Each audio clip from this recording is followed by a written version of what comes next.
Der Erfolg von Googles Suchmaschine basiert zum einen auf den hervorragenden Treffern und zum anderen ist Google sehr einfach zu benutzen. Zumindest für simple Suchanfragen. Wenn man gezielt recherchieren möchte, dann ist Google oft unnötig kompliziert und gar nicht mehr so benutzerfreundlich. Zum Beispiel, wenn Sie eine Suchanfrage zeitlich eingrenzen möchten. Sie geben den Begriff ein, lassen sich die Resultate anzeigen, klicken dann auf Suchfilter und spezifizieren hier den Zeitraum. Besonders umständlich wird das, wenn Sie nur an älteren Resultaten interessiert sind. Doch es geht einfacher. Sie können den Zeitraum schon mit Ihrer Suchanfrage eingrenzen. Mit dem Schlüsselwort before, gefolgt von einem Doppelpunkt, geben Sie an, bis zu welchem Zeitpunkt die Suchresultate zu berücksichtigen sind. Sie können ein genaues Datum spezifizieren, doch es reicht auch, eine Jahreszahl anzugeben. Analog suchen Sie mit dem Parameter after Inhalte, die nach der fraglichen Zeitangabe veröffentlicht worden sind. Und natürlich können Sie die beiden Parameter auch kombinieren. Auf ähnliche Weise lässt sich auch die Eingrenzung nach Ländern vereinfachen. Hier in den Suchfiltern gibt es die entsprechende Option. Statt sie dort auszuwählen, geht es einfacher, die Suchanfrage mit einem Filter zu ergänzen.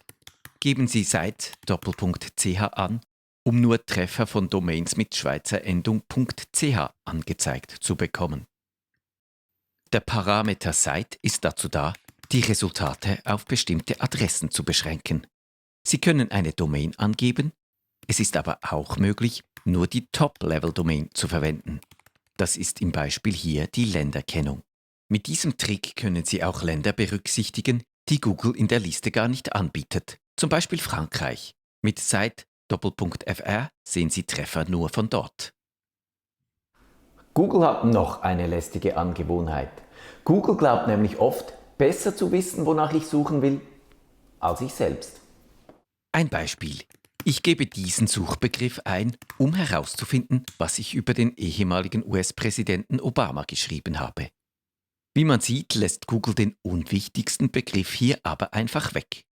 Um das zu verhindern, kann man auf den Link bei Muss Folgendes enthalten klicken. Die zweite Möglichkeit besteht darin, auf Suchfilter zu klicken und hier anstelle von alle Ergebnisse wortwörtlich auszuwählen. Auf diese Weise taucht der gesuchte Artikel dann auch auf. Mit dieser Verhaltensweise treibt mich Google regelmäßig auf die Palme. Denn wozu mache ich mir überhaupt die Mühe, Suchbegriffe einzutippen, wenn die dann doch nur ignoriert werden? Leider lässt sich nicht einstellen, dass Google immer wortwörtlich suchen muss.